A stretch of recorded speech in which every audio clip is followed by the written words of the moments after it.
భారతరత్న భారతదేశ మాజీ రాష్ట్రపతి పీజే అబ్దుల్ కలాం 94వ జయంతి కార్యక్రమం బద్వేలు పట్టణంలోని విశ్రాంత ఉద్యోగుల సంఘం కార్యాలయంలో అధ్యక్షులు రామసుబ్బారెడ్డి ఆధ్వర్యంలో నిర్వహించారు.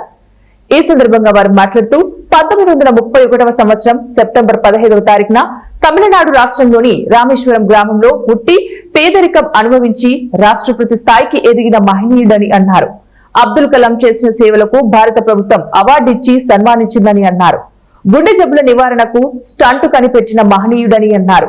ఈ కార్యక్రమంలో విశ్రాంత ఉద్యోగుల సంఘం అధ్యక్షులు రామసుబ్బారెడ్డి, కార్యదర్శి కత్తి బ్రహ్మయ్య, కోశాధికారి గంగన్న, ఆర్గనైజేషన్ కార్యదర్శి ములపాటి పిచ్చయ్య, ఉపాధ్యక్షులు రాఘవరెడ్డి, అసోసియేషన్ అధ్యక్షులు పుల్లయ్య, ఆనందరావు, రామసుబ్బమ్మ తదితరులు పాల్గొన్నారు. రాష్ట్రపతిగా పనిచేసినటువంటి అబ్దుల్ కలాం గారి 94వ జయంతి సందర్భంగా మన బద్వేలు పట్టణంలోని విశ్రాంత ఉద్యోగుల సంఘ కార్యాలయంలో చెప్పడానికి పూలమాలలు వేసి ఘనంగా కలాం గారు తమిళనాడు రామేశ్వరంలో 34 సంవత్సరాల ముందర ఉన్నాడు.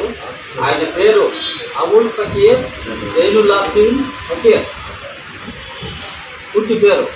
లాస్ట్ అందరూ కలాం అయితే ఆయన. అందరికీ నమస్కారం. ఇదే రోజున రామేశ్వరంలో మన దేశ అధ్యక్షులు అబ్దుల్ కలాం గారు జన్మించారు. ఆయన వచ్చేసి చాలా నిరుపేద కుటుంబంలో పుట్టి విధానాన్ని చూసినప్పుడు దాన్ని స్ఫూర్తిగా తీసుకొని సార్ ఈ విధంగా చేసేదాన్ని చదవాలంటే ఏరోనాటికల్ ఇంజనీర్గా చదవాలని నా టీచర్ చెప్తే అప్పటి నుంచి స్ఫూర్తిగా ఏరోనాటికల్ ఇంజనీర్ అయ్యి ఒక ఏరోనాటికల్ ఇంజనీరింగ్ కాకుండా ఈ సబ్జెక్ట్ దీంతో టచ్ ఉంది, దీంట్లో టచ్ లేకుండా సర్వ సబ్జెక్టులు. నమస్కారం. ఈరోజు ఏపీజే అబ్దుల్ కలాం గారి జన్మదినం. అబ్దుల్ కలాం గారు అంటే మీరు అబుల్ కలాం ఆజాద్ అనుకోవద్దు.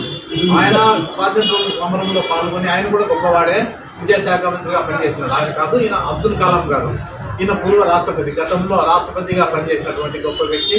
ఉన్నత రాష్ట్రపతి పదవులలో ఆ పదవికి వన్నె తెచ్చినటువంటి మహనీయులు కొందరు ఉన్నారు. డాక్టర్ సర్వేపల్లి రాధాకృష్ణన్ లాంటి వాళ్ళు. ఈయన కూడా అంత గొప్పవాడే. అయితే ఈయన